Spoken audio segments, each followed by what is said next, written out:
I remember I was 15 years old. I came from a little country town, and so we started a choir. It was a bunch of teenagers from my high school.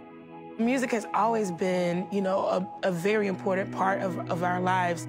My dad was a pastor. He started pastoring when I was 10 years old. My parents really just kind of cultivated the people that we were supposed to be.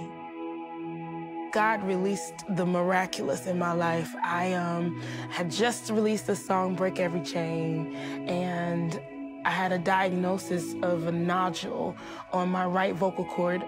I was standing before a crowd of people at a concert. The weight of the glory of God was so strong in the room, and I sensed that the miraculous was gonna happen, and it was gonna happen for me. And so after the second song, I shut everything down. The musicians, I asked them to just wait a moment, and I started saying, "You are great. You do miracles so great." You could barely hear it. There is no one else like you. And eventually started to come, there is no one else like you. You are great.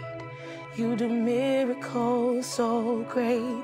And by the end of the song, I was singing, there is no one else like you. In that moment, I trusted the God that I preached about since I was 10 years old. I trusted the God that my dad told me to stay at his feet all of my life. I trusted the God that my mother would come home worshiping with tears running down her eyes. I trusted that God. I tell people all the time, the more that I worshiped, the more I was healed. When my dad went to be with the Lord, the peace that you cannot understand was what kept our minds. Everything I need is in the presence of God. Just as he spoke to me standing on that stage that night, you know, I know your heart is hurting. I know your heart is broken, but trust me to be your peace right now. Trust me to be your joy right now.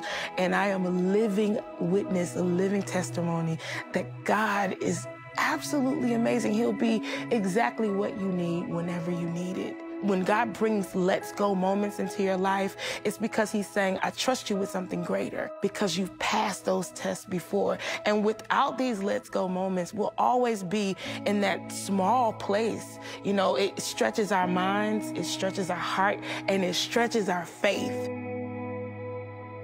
So as I think back, you know, over my life, thinking back over the healing and over the peace that he's given to our family, when he says, let's go, I'm ready.